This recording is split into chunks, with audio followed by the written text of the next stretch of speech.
It was the Strictly scandal that dominated the news back in 2018 when comedian Seann Walsh was caught kissing his dance partner Katya Jones. It, not surprisingly, spelled the end of his relationship with girlfriend Rebecca Humphries. Now, she went viral at the time with this fantastic tweet. She said, "I am a strong, capable person who is now free and no victim. I have a voice and I will use it by saying this to any woman out there who deep down feels worthless and trapped with a man they love." Well, the whole experience has now inspired Rebecca's new book, Why Did You Stay? And she joins me now for her first TV interview. It is so good to see you. And we have to say, representatives for him declined to comment, but he apologised at the time. He said it was a one-off drunken mistake. But actually, this book isn't about him. It's not, really. It's absolutely not about him at all. This is a book about relationships in general, about how often we prioritise other people over ourselves in life. Yes. Whether that's with romance, with our friends, our family, in our jobs. And this is really very much about being a woman and what on earth it is that makes us put ourselves into these positions. Now, the book is called Why Did You Stay? Exactly. Why did you stay?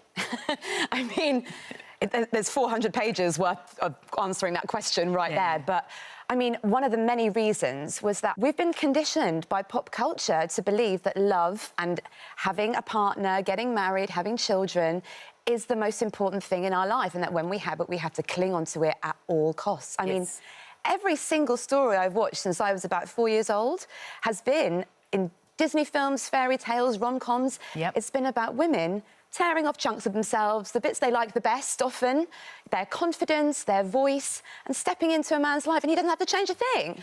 Do you know what? That is so interesting, and that's what... Because this is so beautifully written, I have to say. You know, because I'm very lucky that I get to read books before they're out, and you know, when I love a book, I want to talk to the person.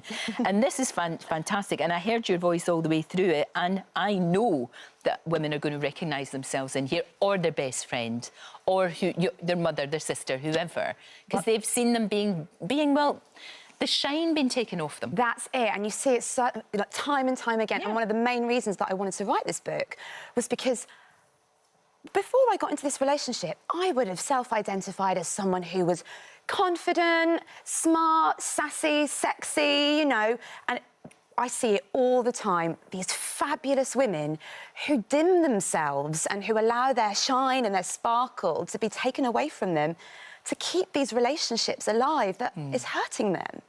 You write very well about the surreal experience of being at the kind of, you know, at the eye of the storm, you know, what it's like to be in that situation. And because the show is so big and everybody's interested and you're getting calls from everyone and people are... I mean, you know, I got a mention in the book. We commented about it on the show. I mean, what can I say? I've always been a fan. Because I just thought, I remember at the time thinking, I take my hat off to that woman. What an amazing woman to come back from something so toxic and just to say, no, I'm going to be fine. Well, I think the words were, what a woman, Lorraine, and it's going to be on my gravestone. But it's weird being in that. It's surreal being in that situation. It's horrible, you know, seeing stories about yourself and about your life. It's completely overwhelming. I mean, I've been obsessed with telly and magazines since I was about 12, and suddenly there I am in them all. It felt like a sort of bizarre stress dream that I was having. But the one thing that really I will say about that time is all of that support was just like one validation after another. You are not crazy. You are not the things that you've let yourself believe for years that you are. In fact, about that particular situation, you were right.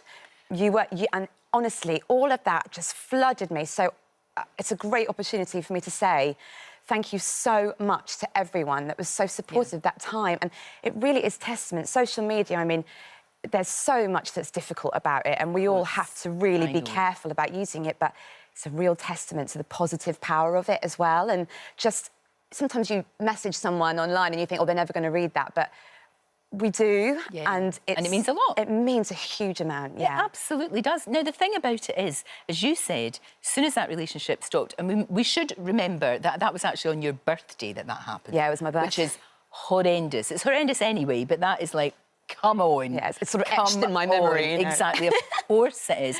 But you've gone on to do such a lot. Not only the book, we've seen you in 10%, we've seen you in The Crown, we've seen you in all of these things. Your career is absolutely blossoming. Thank you. Because you put yourself first.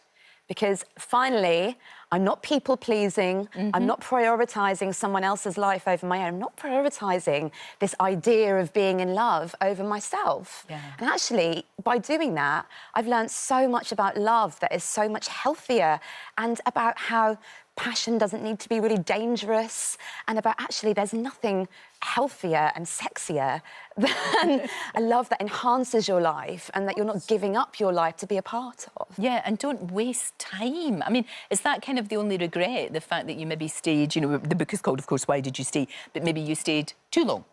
Well, the fact is that if I didn't stay that long, then I would not have learned the lessons that I have learned in the most profound way possible. So really, there is no regrets, because once you shift that lens and you go, OK, what can I take from this and how can I use it in my life moving forward? I mean, now, as a result of that huge storm and this massive volcano that erupted, this big bin fire, you know, I can really go, never again. Delightful to talk to you, thank you. And this is absolutely a must-read. Marion Keyes says, can I just quote on the front of the book, dazzling and absolutely sparkling. And Emma Thompson says, brilliant, brilliant, and did I say brilliant? So there you are. That's it. There you are, there you are. Don't forget, you can watch full episodes of Lorraine on the ITV Hub, and all the best clips, compilations and playlists right here on our channel.